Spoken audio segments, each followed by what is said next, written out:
네, 하나님 말씀 보겠습니다. 오늘 우리가 묵상할 하나님의 말씀은 요한계시록 5장 1절부터 7절까지 말씀입니다. 제가 하나님 말씀을 봉독하겠습니다. 내가 보매 보좌에 앉으신 이의 오른손에 두루마리가 있으니 안팎으로 썩고 7인으로 봉하였더라. 또 보매 힘있는 천사가 큰 음성으로 외치기를 누가 그 두루마리를 펴며 그 인을 떼기에 합당하냐 하나. 하늘 위에나 땅 위에나 땅 아래에 능히 그 두루마리를 펴거나 보거나 할 자가 없더라. 그 두루마리를 펴거나 보거나 하기에 합당한 자가 보이지 아니하기로 내가 크게 울었더니 장로 중에 한 사람이 내게 말하되 울지 말라. 유대 지파의 사자 다윗의 뿌리가 이겼으니 그 두루마리와 그 7인을 떼시리라 하더라. 내가 또 보니 보좌와 네 생물과 장로들 사이에 한 어린 양이 서 있는데 일찍이 죽임을 당한 것 같더라. 그에게 7뿔과 7눈이 있으니 이 눈들은 온 땅에 보내심을 받은 하나님의 7영이더라. 그 어린 양이 나와서 보좌에 앉으신 이의 오른손에서 그 두루마리를 취하시니라. 아멘. 요한계시록 4장부터 이제 22장은요. 요한계시록의 이제 본론에 해당하는 부분인데 여기에는 이제 요한이 하늘로 그 영혼이 초대를 받아서 하늘을 여행하는 이 내용이 담겨 있어요. 그러니까 일종의 여행, 사도 요한의 여행 보고서입니다. 그가 이제 하늘 여행에서 가장 먼저 발견한 것은 25개의 보좌들이에요. 그 25개의 보좌의 중앙에는 하나님이 앉아 계신 하나님의 보좌가 있고요. 양쪽에 12보좌가 있잖아요. 거기에 이제 24장로가 앉아 있습니다. 한쪽에는 이 구약 시대에 구원받은 사람을 대표하는 이스라엘 12지파 장로들이 앉아 있고요. 또 한쪽에는 교회를 대표하는 12사도들이 이제 앉아 있죠. 그러니까 24장로는 신구약 시대에 구원받은 백성의 총수, 전체 숫자를 뜻하는 거예요. 사도는 이제 보좌에 앉아 계신 하나님과 24장로의 면면을 이제 살피면서 4장에서 쭉 설명하고 있잖아요. 이때 근데 갑자기 이제 천둥 번개가 칩니다. 그래서 사도 요한이 뭐 정신을 잃고 잠시 정신을 잃고 막 혼미해지다가 이제 이 천둥 번개가 멈추고 나서 다시 눈을 떠보니 하나님의 보좌 앞에 수정빛을 띤 아주 투명한 유리바다가 쫙 끝없이 펼쳐지는 겁니다. 그리고 그 위로 네 생물이 보좌 앞으로 걸어 나와서 하나님을 경배하는데요. 사도의 눈앞에 펼쳐진 유리바다는 하나님이 통치하시고 다스리는 하나님의 나라를, 하나님 나라를 상징하는 것이고요. 이 네 생물은 피조물을 관장하는 천사들을 이제 뜻하는 겁니다. 네 생물이 보좌에 계신 하나님을 경배하자 24장로들도 보좌에서 내려옵니다. 그래서 자신들이 쓰고 있던 면류관을 벗어드리면서 이제 하나님을 함께 찬양하죠. 사도는 제3자 입장에서 보좌에서 이제 일어나는 이 어마어마한 찬양의 제사를 목도하면서 하나님 나라의 기쁨을 좀 만끽하게 됩니다. 이때 그는 하나님의 오른손에 들려져 있는 한 두루마리를 발견하게 됩니다. 5장 1절 한번 볼까요? 내가 보매 보좌에 앉으신 이의 오른손에 두루마리가 있으니 안팎으로 섰고 7인으로 봉하였더라. 하나님의 오른손에는 안팎으로 글씨가 빼곡히 쓰여진 두루마리가 들려 있었는데요. 그러면 그 두루마리에는 어떤 내용이 수록되어 있었을까요? 하나님의 오른손이라는 건요, 하나님의 주권과 권능을 뜻하는 거거든요. 그러니까 하나님의 이 주권과 권능을 상징하는 이 오른손에 쓰여진 들고 있는 두루마리라는 것은 하나님이 장차 역사의 주관자로서 이 세상에서 하실 일들이 쭉 수록되어 있겠죠. 구원의 역사, 그걸 뭐 구속사라고 해요. 그러니까 하나님의 구원 계획들이 여기 쫙 써 있는 거예요, 이 두루마리에. 이 두루마리 안에는 하나님께서 로마 제국을 심판하시고 지금 박해 가운데 있는 교회를 구원하는 구원의 역사도 분명히 기록되어 있지 않겠어요? 그런데 아쉽게도 그 두 마리는 7인으로 완전히 봉해져 있었습니다. 이 두루마리가 7인으로 봉해져 있다는 것은 두 가지 의미를 갖고 있는 거예요. 하나는 하나님의 계획이 지금 신비 속에 감춰져 있다는 것이고요. 다른 하나는요. 이 계획이 구속사가 진행이 안 되고 있는 거예요. 정지된 상태에 있다는 거예요. 이때 한 천사가 하늘과 땅과 뭐 그 땅 아래를 다 바라보면서 이 두루마리 인을 떼어 하나님의 일을 할 자가 누구냐? 이 인을 떼기에 합당한 자가 누구냐라고 하면서 찾습니다.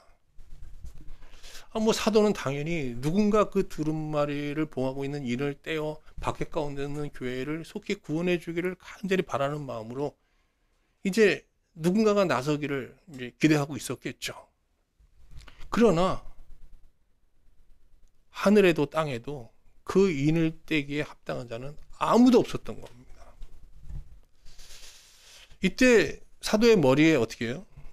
지금도 모욕받고 고통받고 있어서 성도들이 기억하면서 또 그 성도들이 언제까지 그 고통을 받아야 될지 모른다는 이 절망감 때문에 갑자기 소리내어 울기 시작하는 거예요. 5장 4절 볼까요? 그는 그 두루마리를 펴거나 보거나 하기에 합당한 자가 보이지 아니하기로 내가 크게 울었더니. 이 하늘 보좌에서 지금 사도 요한은 엉엉 울고 있는 거예요. 이때 한 장로가 울고 있는 사도에게 다가와서 구약 성경을 인용하면서 두루마리의 인을 뗄 자가 저 12지파 중 유다 지파 가운데 나올 거라고 예언되어 있지 않냐 하면서 그를 위로합니다. 요한계시록 5장 5절 한번 확인해 볼까요? 장로 중 한 사람이 내게 말하되 울지 말라. 유다 지파의 사자 다윗의 뿌리가 이겼으니 그 두루마리와 7인을 떼시리라 하더라. 장로는 이 두루마리의 인을 뗄 일을 유다 지파의 사자 또 어떻게 해요? 다윗의 뿌리 등으로 이제 표현하고 있잖아요. 이는 각각 창세기와 이사야 말씀을 염두에 두고 한 말들이거든요. 창세기 49장 9절 한번 볼게요. 이게 야곱이 유다를 축복하면서 한 기도 내용인데요. 유다는 사자 새끼로다. 내 아들아 너는 우피 것을 찢고 올라갔도다. 그에 엎드리고 웅크림이 수사자 같고 암사자 같으니 누가 그를 범할 수 있으랴. 유다 지파에서 나올 메시아를 유다의 사자라고 이제 표현하고 있는 겁니다. 이사야 11장 10절 한번 볼까요? 그날에 이새의 뿌리에서 한 싹이 나와서 만민의 기호로 설 것이요 열방의 그에게로 돌아오리니 그 거한 곳이 영화로우리로다. 여기서 이새의 뿌리라는 것은 다윗입니다. 다윗의 뿌리. 이게 이제 이게 사도는 24장로 중에 이제 유다 지파를 주목하게 되죠. 이때 그는 유다 지파에서 하나님의 오른손에 있는 두루마리 인을 떼시기 위해 나오는 한 사람을 목격하게 됩니다. 근데 사도는 이 두루마리의 인을 떼기 위해 나오는 그를 바라보면서 뭐 엄청난 이제 위로를 받았겠죠. 그래서 뭐 그의 눈에 흐르던 뭐 슬픔의 눈물이 정말 뜨거운 감격의 눈물, 감사의 눈물로 바뀌었을 거예요. 그런데 사도는 그 인을 때려 나오시는 이를 보면서 죽임당한 어린 양의 이미지를 연상하게 됩니다. 한번 볼까요? 요한계시록 5장 6절 전반절인데요. 내가 또 보니 보좌와 네 생물과 장로들 사이에 한 어린 양이 서 있는데 일찍이 죽임을 당한 것 같더라. 그는 이 두루마리에 봉해진 인을 떼기 위해 나오신 이를 보면서 죽임당한 어린 양을 연상했단 말이죠. 그러면 이 죽임당한 어린 양은 도대체 누구를 지칭하는 것인가? 일찍이 세례 요한은요, 세례 요한입니다. 사도 요한이 아니라 세례 요한은 이제 요단강에서 회개의 세례 사역을 베풀었잖아요. 그러면서 오실 메시아를 계속 예언했단 말이죠. 메시아가 곧 온다고. 근데 그때 이제 예수님이 진짜 실제로 그 요단강으로 세례를 받으러 나오시게 됩니다. 근데 그 예수님을 보자 그는 뭐라고 그랬어요? 세상 죄를 지고 가는 하나님의 어린 양이로다 하면서 예수님을 메시아로 증거했거든요. 요한복음 1장 29절 한번 볼게요. 보라 세상 죄를 지고 가는 하나님의 어린 양이로다 그러잖아요. 그러니까 그 하나님의 어린 양이라는 이 표현은요. 메시아를 지칭하는 세례 요한식의 전형적인 표현인 거예요. 사도 요한은 유다 지파에서 인을 떼기 위해 나오는 일을 보자 그가 예수 그리스도이심을 직감한 거예요. 그런데 예수 그리스도를 뭐라고 표현하는 거예요? 죽임당한 어린 양으로 지금 표현하고 있는 거죠. 세례 요한의 표현 방식을 빌어서 말이죠. 그런데 이게 사도 요한이 이 두루마리의 인을 떼기 위해 나오시는 예수님의 모습은요, 지상에서 봤던 예수님의 모습과 사뭇 달랐습니다. 지상에서 예수님의 모습은 어땠어요? 종의 형체를 가지셨잖아요. 그런데 두루마리를 취하기 위해 나오신 예수님은요, 7뿔과 7눈을 가지고 있었다라고 증언하고 있습니다. 요한계시록 5장 6절 후반절부터 7절 말씀 볼게요. 그에게 7뿔과 7눈이 있으니 이 눈들은 온 땅에 보내심을 받은 하나님의 7영이더라. 그 어린 양이 나와서 보좌에 앉으신 이의 오른손에서 두루마리를 취하시니라.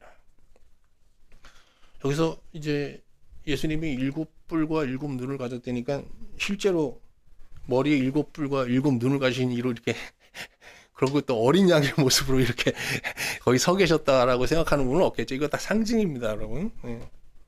요한계시록에서 7이라는 숫자는 계속 나왔죠, 지금. 뭐 어떤 의미예요? 완전하다는, 완전수를 뜻하는 거고. 뿔은요, 권능을 뜻하는 거고. 앞으로도 이제 뿔 많이 나옵니다. 다 권능이에요. 눈은요, 지혜를 뜻하는 거예요. 뭐 통찰력, 지혜. 그러면 7뿔 하면 어떻게 되겠어요? 7뿔. 완전한 권능, 전능이라고 그래요, 전능함. 그 다음에 그러면 7눈은요?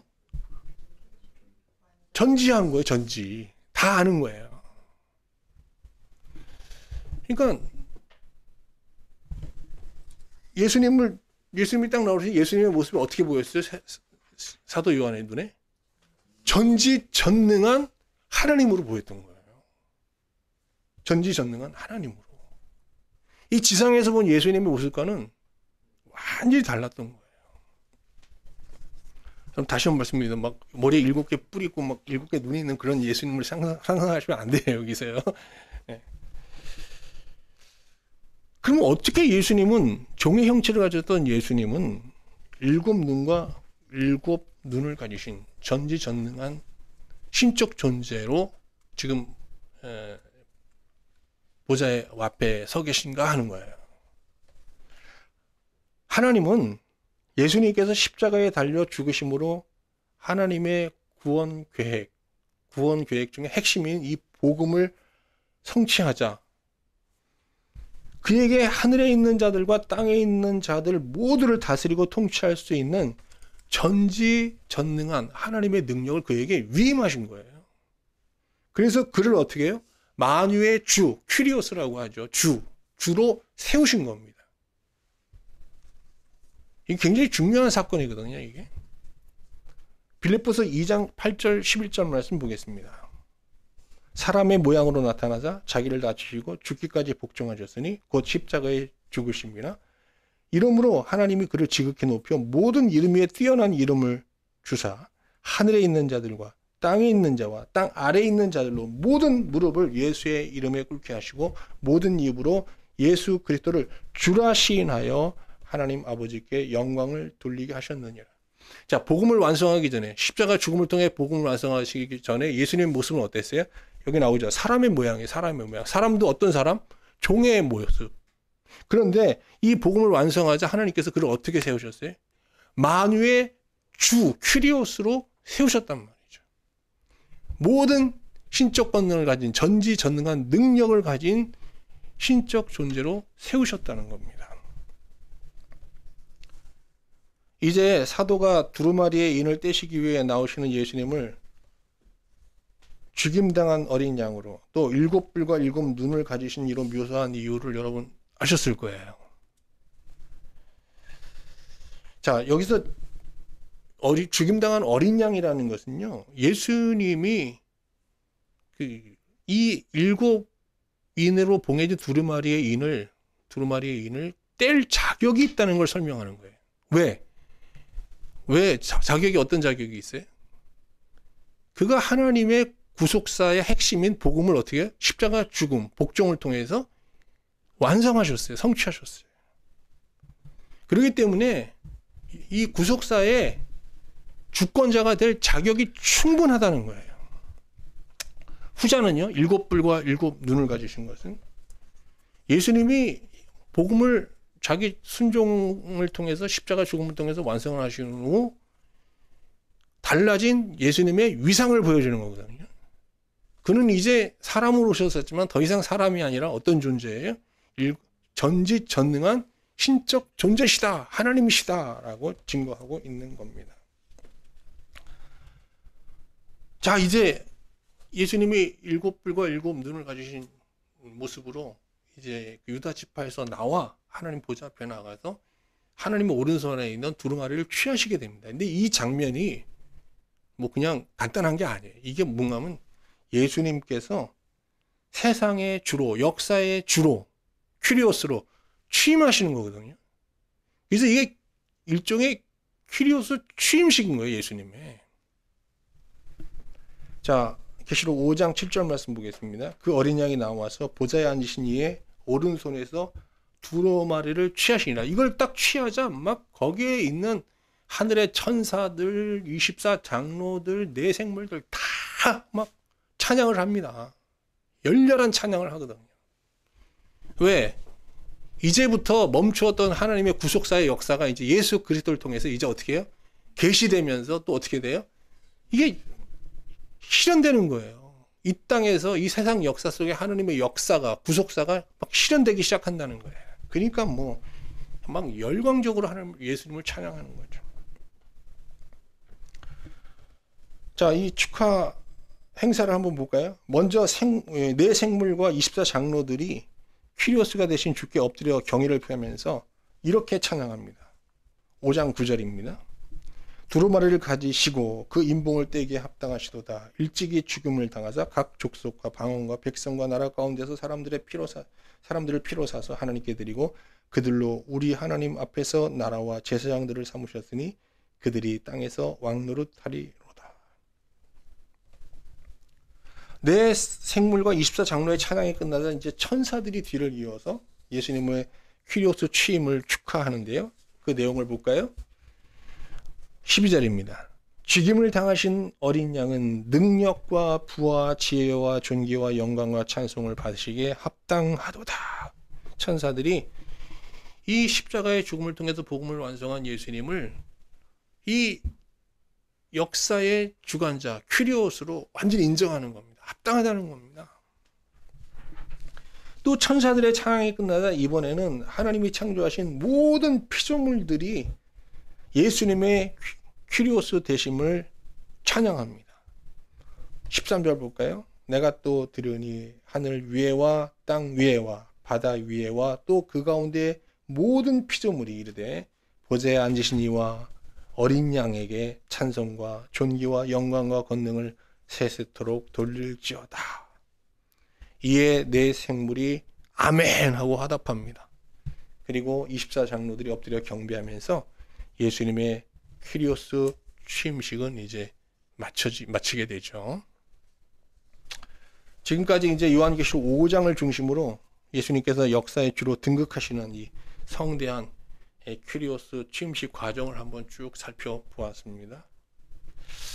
여러분 오늘 말씀을 보면서 여러분은 어떤 좀 생각이 드세요? 저는 두 단어를 주목하면서 여기에 대해서 좀 묵상하게 되는데요. 하나는 죽임당한 어린 양이고요. 또 하나는 성도들의 기도입니다. 먼저 어린 양에 대한 묵상을 좀 해볼게요. 보통 우리가 왕이 취임할 때는요,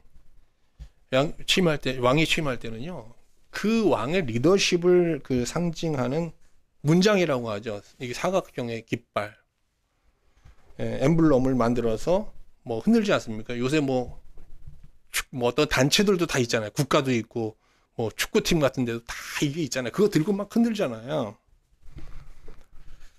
여기서 그 문장은 왕이나 국가 혹은 단체들이 자신을 상징하는 그림을 그린 이 사각 깃발을 뜻하는데,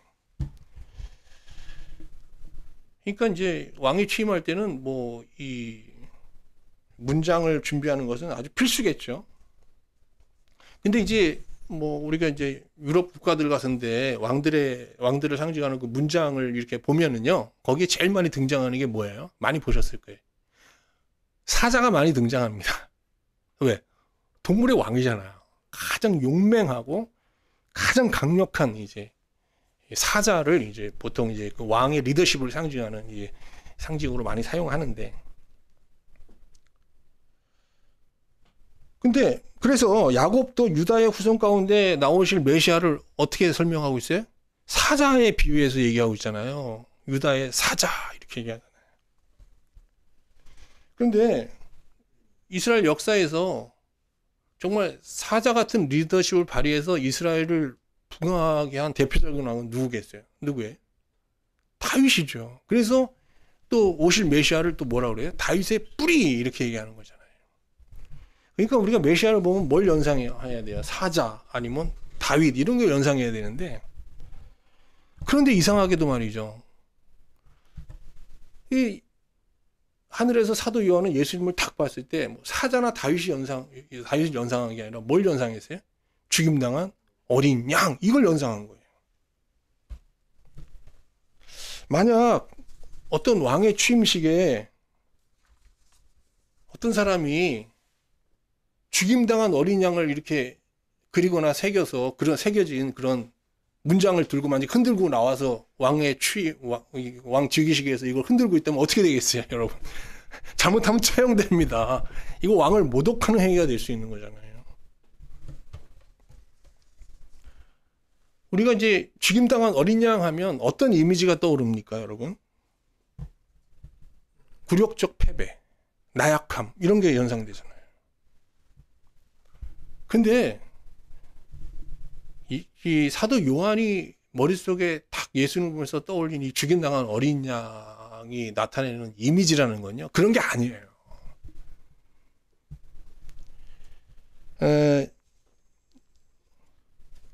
예수님은요, 로마 제국이 갖고 있는 힘에 굴복하여 그들과 힘 겨루기에서 밀려서 지금 십자가에 달려 죽으신 게 아니에요. 예수님에겐요, 그 로마 제국을 그냥 한순간에 다 무력화시킬 수 있는 권능이 있었잖아요. 그런 힘을 갖고 있었음에도 불구하고 예수님은 그 힘을 사용하지 않으시고 로마 병사의 어떤 폭력 앞에 어떤 저항도 하지 않으면서 순한 어린 양처럼 십자가에 달려 죽으셨단 말이죠. 왜? 그들과의 대결 구도에서 힘에 밀려서 죽은 게 아니라 복음 때문에 그랬어요. 복음이 뭡니까? 하나님께서 자기를 배신한 자들의 죄를 사하시기 위해 친히 그들의 죄값을 친히 자기 아들에게 감당시키시고, 그를 통해서 자기를 배신하고 떠난 자들을 구원하시는 거거든요. 이게 복음의 내용이에요. 그래서 그 복음을 이루기 위해서 십자가의 어린 양으로서, 하나님의 어린 양으로서 십자가에 달려 죽으신 거예요. 힘이 없어, 연약하여, 그 로마 제국의 어떤 군사들에게 막 항거하고 막 몸부림치다가 억울하게 비참하게 죽은 게 아니거든요. 이건 그러니까 여러분, 이 죽임당한 어린 양이 상징하는 게 뭐겠어요? 패배, 굴욕 이런 게 아니에요. 뭐였죠? 순종이에요, 순종. 어떤 순종? 절대적 순종. 자기 목숨을 내어놓는 절대적 순종인 거예요.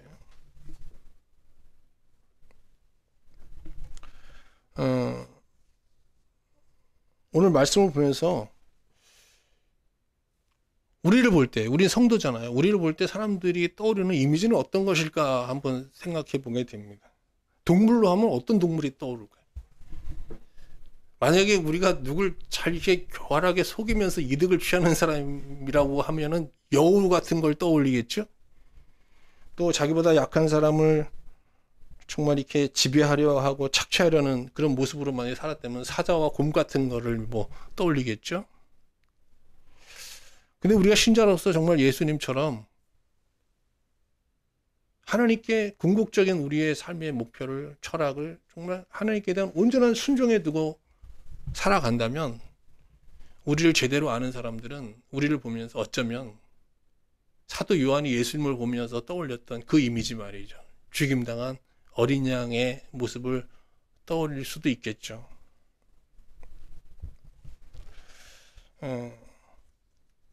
좀 요한계시록을 보면서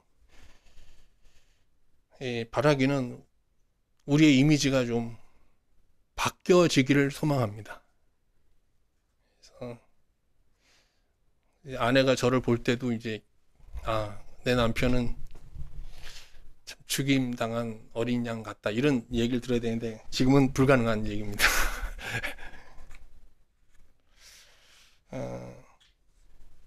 우리가 뭐 사람들에게 어떤 평가받는 게 중요한 건 아니지만 하나님께 그런 평가를 받는 게 가장 중요하겠지만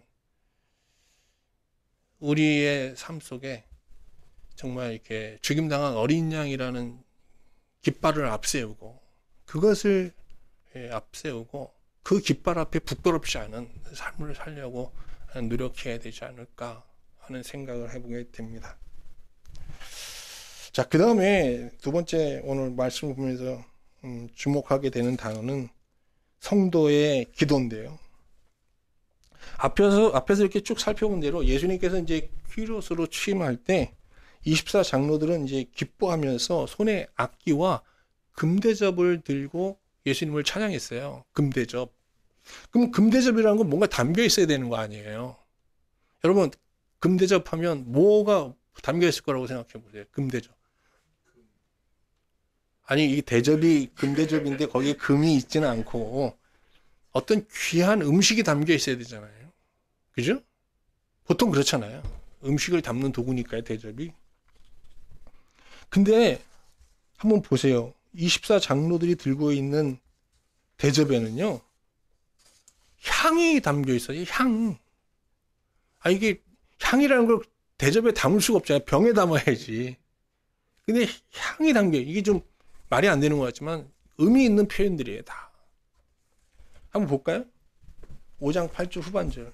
향이 가득한 금대접을 가졌으니 이 향은 성도들의 기도들이라 그랬어요.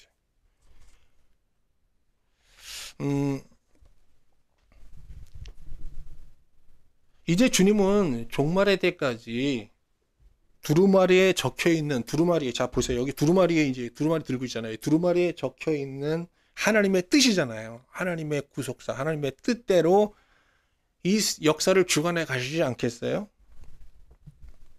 그러면 주님께서 이 두루마리에 적힌 하나님의 뜻대로 이 역사를 주관할 때 그의 종들, 우리는 예수님을 주로 고백하니까요. 그의 종들인 우리 성도들은 주님의 사역에 어떻게 도움을 드리고 어떻게 동참할 수 있을까요? 여러 가지 역할이 있겠죠. 우리 신자에게 주어진 가장 기본적인 의무는 뭐예요? 예배, 또 말씀 묵상, 기도, 교회 봉사, 성도 간의 교제, 이웃사랑, 선교, 전도, 구제 등등 다양한 게 있잖아요. 만약에 이 중에서 가장 중요한 게 뭐냐고 물으면 여러분 뭐라고 대답하시겠어요? 뭐가 제일 중요한 게 뭐냐고 물어보면 만약에 사도 요한에게 물어보면요, 분명하게 기도를 하고 답할 것 같아요. 왜? 오늘 보세요. 이 금대접에 뭐가 올라가는 걸 봤어요? 성도들의 기도가 담겨서 올라가는 걸 봤잖아요. 그런데 이 성도들의 기도를 향이라고 얘기하고 있어요. 향. 왜 사도는 기도를 향에 비유하는 걸까? 기도를 제외한 모든 경건 생활은요, 남는 게 있어요, 여러분. 근데 기도는 사실 남는 게 없어요. 향처럼 싹 없어져요. 자, 보세요. 예배를 드렸어요. 그러면 뭐가 남아요? 남는 게 있잖아요. 일단 예배의 감동도 있겠지만 또 뭐가 남아요? 들은 설교 말씀이 남았잖아요. 그 말씀이 좀 이상했으면 시험에 들게 되고요. 그 말씀이 또 하나님 말씀이라고 받아들였으면 큰 메시지가 마음속에 남아있죠. 그리고 말씀 묵상도 그렇잖아요. 말씀 묵상하고 나면 어떻게 해요? 우리의 머리에도 그렇고 마음에도 진리가 이렇게 깨달아지고 또 진리가 새겨지잖아요. 남는 게 있어요. 교회 봉사는요. 교회가 유익을 얻게 되잖아요. 성도들이 유익을 얻고 남는 게 있어요. 뭐 성도 간의 교제하면 어떻게 돼요? 교회라는 공동체가 건강해지고요. 또 우리가 이웃사랑을 실천하면 영혼의 열매를 기대할 수 있게 되고요. 뭐 선교하면은 하나님 나라가 확장되는 걸 기대할 수 있고요. 뭐 전도, 구제 마찬가지입니다. 다 뭔가 남는 게 있어요. 그런데 기도하고 나면요. 기도 1시간 했어요. 나왔어요. 남는 거 있어요, 없어요?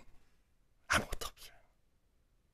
기도는 정말 향이라는 표현이 딱 맞는 것 같아요. 그냥 없어지는 거예요. 하고 나면 아무것도 남는 게 없는 거예요. 근데 뭐라고 그래요? 사도는 계시록을 통해서 그 향이 없어진 게 아니라 어디까지 간다고요? 보좌에까지 가고요. 어디까지 가요? 예수님께서 하나님의 뜻대로 그가 이 세상을 통치하고 다스리는 그 통치에 영향을 미치게 된다는 거예요.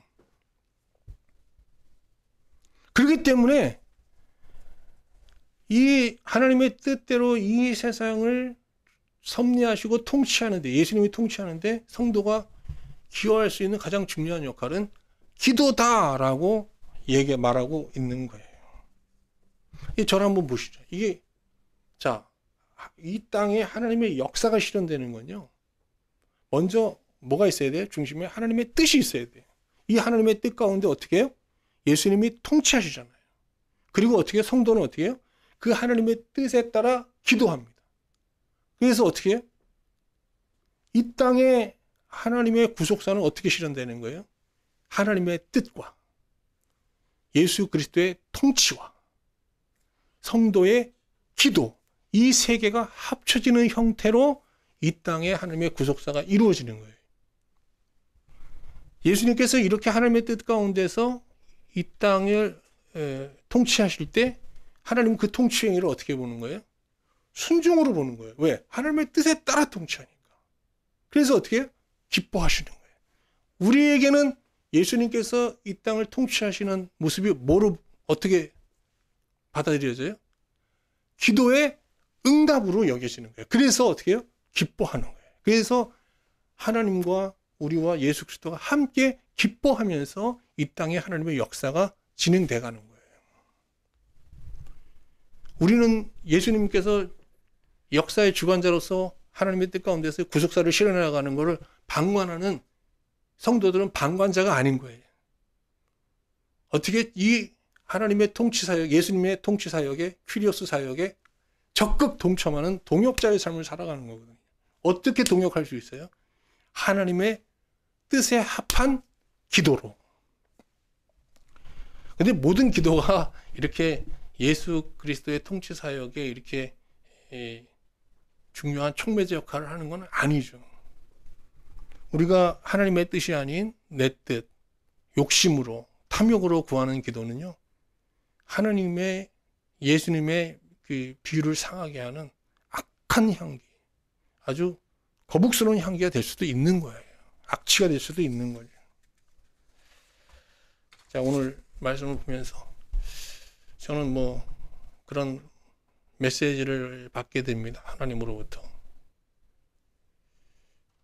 네가 들고 있는 문장, 깃발은 뭐냐 하는 거예요. 그 깃발이라는 건 내 철학, 내 삶의 궁극적인 목표 이런 거 아니겠어요? 거기에 사자나 곰과 뭐 이 세상 사람들은 다 그런 그림을 그리고 살잖아요. 근데 그런 뭐 사자와 곰과 맹수의 그림 대신 정말 죽임당한 어린 양, 순종을 상징하는 죽임당한 어린 양이 그려져 있냐라고 하나님께서 물으시면서 순종의 삶을 살 것을 이렇게 명하시는 것 같습니다. 또 하나님의 이 구속 역사를 이렇게 기대하면서도요, 오늘 말씀을 보면서 그 하나님께서 이 세상을, 예수님께서 이 세상을 통치하고 다스려 나가시는 것을 멀리서 그냥 바라는 방관자의 모습으로 그동안 이렇게 하나님을 섬긴 건 아닌가 하는 생각이 들면서 이제 정말 하나님의 뜻에 따라서 좀 적극적으로 기도하는 삶을 살아야 되겠다 하는 생각을 하게 됩니다. 앞에서 말씀드린 대로 말씀 묵상하면 남는 게 있잖아요. 그래서 말씀 묵상은 좀 열심히 했던 것 같아요. 근데 기도는 향이잖아요. 남는 게 없는 것 같으니까 기도 생활에 조금 소홀했던 것 같은데요. 기도 생활은 향이지만 남는 게 있습니다. 남는 게 뭐죠? 기도 응답입니다. 근데 하나님의 뜻대로 하는 기도라는 건 참 쉬운 거잖아요. 자, 우리가 누굴 봤어요? 저 사람이 구원받기를 위해 기도해. 이거는 100% 하나님의 뜻에 합당한 기도겠죠. 우리가 그래서 이 기도라는 건 하나님의 말씀에 종속돼야 되는 거잖아요. 지배를 받고 통제돼야 되는 건데. 그러니까 하나님의 말씀을 적고 소홀히 해서도 안 되겠죠.